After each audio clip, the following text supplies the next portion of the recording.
Dois.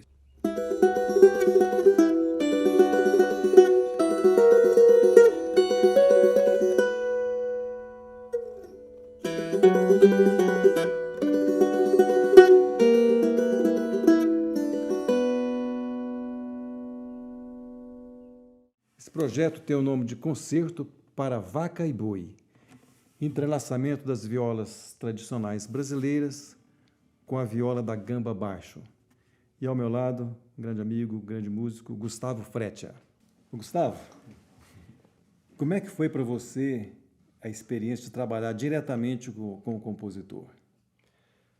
Foi incrível, uma coisa que a gente costuma fazer bem pouco, né, Roberto, na música antiga, porque existe essa tradição de um texto escrito, de um compositor que morreu há mais de século, né, mais de 2 séculos, de 3, de 4, né, e a gente tem esse respeito a essa partitura e interpreta conforme os conhecimentos que a gente coleta em tratado e com a nossa experiência, né, de tocar as coisas que funcionam, mas trabalhar com o compositor e a gente poder sugerir também algumas coisas, puxa, a viola da gamba pode adaptar melhor se fizer isso, né? Ou tocar em tal oitava. E a gente vê a música se transformando a partir daquele texto inicial, que é a partitura que você entregou, por exemplo, né? É muito rico, porque a gente acompanha a música crescendo mesmo, assim, né? Então a gente continua descobrindo coisas nelas, né? Acho que nunca acaba de crescer. E isso é legal, né? Que seja infinito, assim, que não seja... Mas é muito rico, assim, é um aprendizado imenso, né? De fazer essa... É uma espécie de colaboração mesmo, né? Mesmo que você seja o compositor, como é que eu posso fazer aqui no instrumento para responder melhor aquilo que você quer, né? Então é um diálogo muito, muito legal. Vamos apresentar as violas tradicionais brasileiras em duo com a viola da gamba baixo. Essa viola aqui é a viola caipira, ela é encontrada na região caipira do Brasil, que de acordo com Antônio Cândido, é a área de influência histórica paulista, que significa Minas Gerais, Goiás, Paraná, uma área muito grande, o Brasil Central. E nós vamos apresentar uma música chamada Vaca Fera.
instrumento se chama viola de coxo. Coxo é uma tora de madeira escavada. O instrumento é uma tora de madeira esculpida em forma de viola e escavada. Esse instrumento é encontrado nos estados de Mato Grosso e Mato Grosso do Sul. Essa viola aqui foi uma viola construída por um mestre cururueiro, Manuel Severino. É um instrumento típico de lá. Aqui são barbantes revestidos com cera de abelha, né? Algumas têm 2 trastes, outros apenas 2, essa aqui 3. E a adaptação que eu tive que fazer para facilitar foi as cravelhas, né? Usar o furador e o afinador de cravelha para ficar mais fácil a movimentação. No mais, o instrumento é todo como eles fazem lá, como eles tocam. Vamos apresentar uma música chamada Boi Brabeza, um rasqueado.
Como é que você descreveria o Roberto Corrêa compositor, Roberto? Eu acho assim que depois de essa descoberta foi aos poucos, né? Que eu já tinha esse talento, vamos dizer assim, para compor desde criança, desde que eu comecei a tocar violão. Eu me lembro que eu compus uma pecinha pequenininha, mostrei para um primo meu, isso eu tinha 10 anos, 11 anos, e esse Clóvis, um primo meu, que também tocava violão, estava estudando violão com o mesmo professor, José da Conceição, lá em Campina Verde, né, em Minas Gerais. Aí ele escutou, falou, não, essa peça não é sua, não, isso já existe. Eu saí de lá, não existe, eu inventei essa música, isso não existe. Fiquei com aquilo na cabeça, e naquele momento eu tive a convicção que criar, você tem que ter muita confiança que você tem que fazer algo inédito, algo original. E eu tinha isso, eu sabia que eu tinha isso. Então, é claro que com a carreira você vai fazendo arranjos, você vai interpretando músicas de outros compositores, mas eu sempre compus, né? Mas eu sou um compositor do instrumento, né? Eu não tenho uma formação para compor, por exemplo, uma orquestra, para um conjunto de câmara com mais instrumentos, mas e os instrumentos, principalmente a viola caipira, que é o meu principal instrumento, ela permite que eu componha, ela me dá os limites. E eu acho isso muito interessante, porque eu componho, eu tenho que criar as ideias a partir da limitação. E isso é um exercício bacana, porque isso acaba também trazendo uma certa originalidade nas músicas, porque eu não tenho todos os caminhos para fazer. Mesmo que eu tenha alguma ideia que eu posso ir por aqui, o instrumento não permite, eu arrumo outro caminho. Então, eu componho muito para o instrumento, e a viola da gamba é uma experiência nova de estar compondo para o segundo instrumento, né, a viola da gamba. Eu escuto muito viola da gamba, é um instrumento que eu sou apaixonado por esse instrumento, tenho muitos discos, né, de música barroca, de música da Renascença, e é um instrumento que se assemelha ao violão, que foi o meu primeiro instrumento. Então, eu pego o violão, afino como a viola da gamba, e muitas ideias também surgem de eu tocando, né? Por exemplo, imaginando o arco ou imaginando o pizzicato, né? No próprio violão. Então, não tem a sétima corda do violão, mas o violão permite que eu tenha as ideias para passar para a gamba. Então, isso foi uma coisa que me facilitou muito, eu ter o conhecimento de violão e ter na mão o instrumento para entender as dinâmicas, as digitações, e também ter ideias, porque também a afinação em quartas, com aquela terça no meio, né, ela também te limita em alguns momentos, principalmente da digitação, né? Então, de certa forma, é o processo que eu utilizo na viola caipira, eu já pensei também, e já fiz na gamba também, já pensando no violão, né, claro, mas já pensando no resultado que soaria na gamba. E, claro, eu componho com programa de composição, e o programa, você toca as coisas, não toque como os instrumentos soam originalmente, mas ali eu tenho uma ideia, pelo menos uma vaga ideia, né, mas dá para ter uma ideia de como está soando a combinação. Então, foi um processo, esse processo de compor para esse duo, tem 1 ano e meio que eu estou compondo para esse duo, né? Esse concerto para Vaca e Boi nasceu de 1 ano atrás, né? Vamos dizer assim, a partir de uma experiência que eu tive compondo a trilha para um longa, né, documentário longo sobre vaqueiros do Brasil. E, enfim, foi 1 ano intenso, eu com essa relação com a gamba. E funciona super bem, né? Você comentou sobre esse processo. E também, por ouvir muita música de viola da gamba, dá para ver que tem um idiomatismo, assim, que quando eu fui lendo as músicas, elas funcionam, né? Os acordes que são colocados, quais são as tonalidades boas, que aproveitam um monte de cordas soltas na viola da gamba. Então, acaba sendo a mesma coisa, né? Assim, muito, muito legal. Essa aqui é uma viola caiçara, uma viola que tem esse suporte aqui, chamado periquita, que leva uma craveirinha aqui e fica com essa meia corda que de vez em quando você pode tocar, utilizar essa corda solta aqui. Eles chamam de cantadeira ou turina, essa corda. É uma viola encontrada no litoral sul, principalmente no sul do estado de São Paulo, o estado do Paraná, o litoral. É uma viola que tem uma afinação muito particular, vamos dizer assim. Essa afinação se chama de pelo meio, e a minha maior referência dessa viola, né, é o violeiro lá, o violeiro de fandango, chamado Valdemar. E ele utiliza essa afinação pelo meio. Com a curiosidade, esse quinto par aqui é afinado em quinta. geralmente todas as violas afinadas em oitavas, né? Não, aqui é em quintas. E aqui a oitava, então é uma quinta e depois vem a oitava. Essa afinação é chamada pelo meio. E vamos apresentar Boi Saudade.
Como é que as tradições regionais de cada viola influenciaram na composição, né, para cada um desses instrumentos?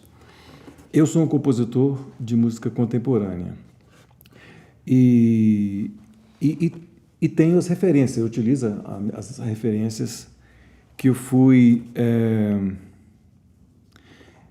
tendo desse processo de pesquisa de campo, né? Só lembrando, quando eu comecei com a viola caipira, não havia nada escrito, então, sobre o instrumento, eu tive que ir atrás dos violeiros tradicionais, dos violeiros ancestrais, aqueles violeiros antigos, para aprender os toques, aprender sobre instrumentos, sobre o universo da viola. E com isso eu fui conhecendo as tradições devocionais e das danças, né? Os toques de danças, né? Então, e registrando, gravando tudo isso para ouvir. E eu gosto muito desse tipo de música, né? Então, faz parte da minha referência musical, né? Esse tipo de música que eu escuto, eu gosto, e eu conheço, porque eu fui nas regiões, né? Todas essas regiões dessas violas, eu tive lá nessa região, né? E conversei com os mestres e tudo mais, né? E é claro que eu não utilizo um elemento específico de uma tradição ou outra, de um toque ou outro, mas elas estão nesse meu imaginário de composição, né? E eu sinto assim que eu fico livre para compor o que eu quiser. Eu não tenho nenhum compromisso com a música tradicional, com a música... Eu faço a música que vem, né, do meu interior e a música que eu quero fazer, né? Enfim, eu acho que esse é um ponto importante do meu processo de composição. Eu não tenho freio nenhum, não tenho, porque eu conheço a tradição bem e eu quero fazer o novo, eu quero fazer coisas originais e explorar o instrumento, enfim, fazer música contemporânea, música atual, né? Então é isso. Essa é a viola de Buriti, é feita talos de Buriti, né? Da folha do Buriti, os talos. Então são 3 talos, com esse maior que serve para você trilhar os dedos aqui, fazer as notas aqui. E não tem trastes. Essas marcas aqui são marcas para eu saber onde colocar o dedo para conseguir as notas. É um instrumento encontrado no estado de Tocantins, no estado do Maranhão, também o sul do Maranhão e ali na fronteira com o Piauí. E o instrumento que tem 4 ou 5 cordas, no caso aqui são 5 cordas. E nós tivemos que fazer algumas adaptações para facilitar também a vida do músico, que é da mesma forma com a da viola de coxo, também as craveiras, né? Eu troquei as craveiras, coloquei umas craveiras melhores para você rodar, né? Para você poder afinar o instrumento. E no caso aqui, um cavalete que apoia nos 3 buritis para não ter problema de afundar e também conseguir a maior sonoridade possível do instrumento. Vamos fazer Boi Babão.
Gustavo, como é que você sentiu esse encontro da viola da gamba com as violas tradicionais brasileiras?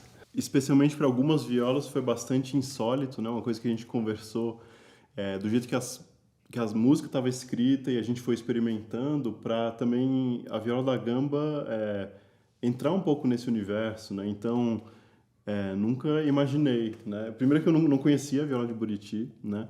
E aí quando a gente toca junto, assim, a gente pensa, é um encontro muito incomum, né? E incrível, assim, muito diferente, né? Talvez a viola caipira, algumas coisas eu já tinha visto, né? A viola da gamba tocar junto e tal, mas todas as outras não, né? É muito original, assim. E como esses instrumentos têm a ver, no fundo, né? Acho também pela viola da gamba ela vir da família das cordas dedilhadas, então elas têm aí uma origem em comum, né? Elas têm uma árvore genealógica aí muito, muito comum, né? Que existe a vihuela, né, da mano, que era tocada com as mãos, que chegou um momento que alguém experimentou, puxa, e se eu tocar isso com um arco, né? E isso foi desenvolvendo até que se transformasse nesse instrumento, né? Então, por mais que seja à primeira vista, você olha assim, puxa, é um pouco parecido com violoncelo, mas na verdade é uma família muito mais próxima das cordas dedilhadas, né? E é por isso que a gente conta essas similaridades também, né? De afinações, quando às vezes eu te perguntava, né? Puxa, como é que é a afinação dessa? Me conta mais desse instrumento. E a gente se deu conta que muita coisa era similar com o que tinha aqui, né? Então a gente estava tocando aqui, aí lia o tal acorde, era exatamente a mesma conformação, a mesma configuração do acorde, né? Então é isso, assim, é bastante incomum, os timbres têm tudo a ver, né? E é isso. Esse instrumento aqui é o instrumento viola machete baiana, porque nós temos viola machete também no litoral sul. Então, para identificar bem o instrumento, viola machete baiana, utilizado lá no samba chula, na região do Recôncavo. É um instrumento pequenininho, geralmente quando a palavra machete significa instrumento reduzido, miúdo, né? E nós já temos luthiers, artesãos lá que se especializaram em fabricar instrumentos de qualidade, como esse aqui, já com tarraxa, com tarraxas, né? E com afinação, um instrumento já bem avançado, assim como a viola caipira também, a gente tem já uma boa evolução na construção do instrumento para fazer música de concerto, né? Isso eu quero dizer importante, né? Nós estamos aqui fazendo música de concerto, música de câmara, então os instrumentos têm que ser bem afinados, tem que ter, enfim, recursos para você poder fazer uma música mais complexa, né? Então, às vezes, por isso você utiliza entonação para afinar direito o instrumento, ou no caso das violas de buriti, de coxo e de caiçara, aprimorar a utilização da cravelha, né? E uma coisa curiosa que eu acho importante dizer é que para o intérprete, no caso eu estou tocando aqui 6 tipos de viola, existe uma dificuldade grande que é a mudança de uma viola para outra, por conta da distância dos pares, às vezes são cordas duplas, às vezes são cordas triplas, como a viola repentista, às vezes são cordas simples, e de tripa, cordas de aço, de metal, né? Violas de arame, que a gente chama, com cordas de tripa. Então, tudo isso acaba sendo um desafio para a gente poder acertar a digitação e a colocação da mão certinha. Então, essa música chama Fado Boi.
Roberto, a gente falou aqui um tanto sobre o Roberto compositor, né? Mas qual é a relação do Roberto instrumentista com essas composições? Os desafios, né? As sacadas que você teve como instrumentista para compor e o lado instrumentista, né? Bom, eu compunha no instrumento, geralmente, e às vezes, para a viola da gamba, eu tinha que pegar o violão, né? Mas era assim, era aquela história, né? O músico, né? Então, falava, putz, que compositor, como é que o compositor escreve isso tão complicado, né? E já o compositor, esses músicos. Se virem, né? Se virem, né? Então, assim, mas a gente acaba entrando num acordo, né? Porque algumas coisas na viola, por exemplo, na viola de Buriti, que eu imaginava, né? Não é possível fazer. Uhum. Mas, por outro lado, quando eu insistia em fazer, de repente saía algo até mais interessante do que eu tinha planejado, do que eu tinha imaginado, lidando diretamente com o instrumento. Então, essa lida com cada instrumento, com a linguagem idiomática de cada instrumento, isso norteou muitas composições e o compositor, não só eu tocando, porque no caso eu fiz essa experiência tocando, experimentando, né? E isso já ia para a escrita, né? Então, isso realmente...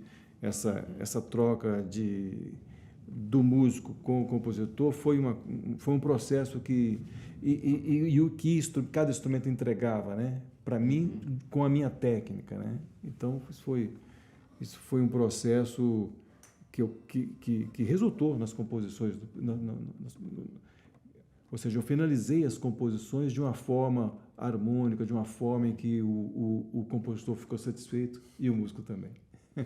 Isso aqui é a viola repentista, viola dos cantadores de repente, que estão espalhados, nordestinos, mas estão espalhados por todo o Brasil. É uma viola conhecida, esse tipo de viola também eles gostam muito, uma viola modelo dinâmico da Del Vecchio. Essa é uma viola antiga e tem uma afinação muito curiosa. Aqui tem uma ordem tripla, com oitavas diferentes. Geralmente eles usam aqui corda simples. Eu coloquei aqui corda simples, mas nas demais eu repeti a nota, apenas repeti a nota, porque eu estou acostumado mais com pares duplos, né, ordens de cordas duplas, e é uma afinação curiosa, né? Como se fosse a afinação do violão, mas a terceira ordem e a segunda ordem são oitavadas, são oitava acima. E nós vamos apresentar Boi Martelo. Esse nome até é uma homenagem ao martelo agolopado, uma modalidade das cantorias do repente.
Gustavo, se você fosse explicar esse projeto para as pessoas, né, como é que você explicaria? Como é que eu explicaria? É como um encontro de temporalidades diferentes, né? De culturas diferentes, é, uma, um projeto criativo, para além disso tudo que está acontecendo desses encontros, né? Muito original e, e uma música maravilhosa. Opa! Muito obrigado. De verdade, assim, como músico é muito gostoso a gente fazer músicas tão diferentes do que a gente costuma fazer também e descobrir isso junto, né? Ouvir do compositor, ó, faz mais assim, né? A gente se sente provocado nesse bom sentido, né? De crescer como músico, experimentar, opa, deixa eu tocar um pouco mais articulado isso daqui, ou deixa eu tentar criar um efeito, né? A gente brincou várias vezes como se fosse um berrante ou como se fosse uma rabeca, né? Então, de tentar imitar isso no próprio instrumento, isso é um processo investigativo muito interessante, né? Eu acho, assim, eu vou repetir um pouco o que o Gustavo disse, né, mas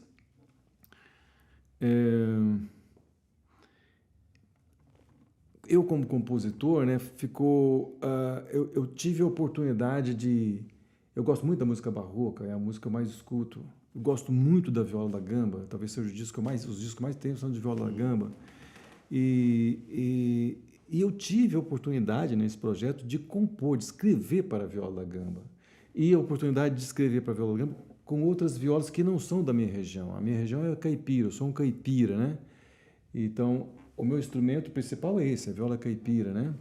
E os demais eu fui pesquisando, né, conhecendo e experimentando e tocando também, divulgando os instrumentos, porque cada instrumento tem uma cultura muito rica por trás, né? Então, e são instrumentos também muito diferentes entre si e assim, o que eu fazia de forma experimental assim em casa, nesse projeto eu pude aprofundar não só o meu contato com cada um dos instrumentos para fazer música de concerto, fazer música de câmara, mas também a oportunidade de escrever em combinação com a viola da gamba. Então, como eu descreveria esse projeto? Eu acho que poderia dizer assim, de uma forma simbólica, é um projeto dos sonhos, do meu sonho, sabe? É um projeto em que eu realizei muitos anseios, vamos dizer assim, de encontros, não é nem anseio, porque eu não tinha esse anseio de fazer, eu nem sabia que isso era possível. Então, o projeto me trouxe isso, essa oportunidade de fazer esse diálogo, de aprofundar em cada uma das... Eu aprofundei mesmo em cada uma das violas. E, enfim, eu posso dizer que eu saí desse... já não sai, né? Mas eu me transformei nesse processo.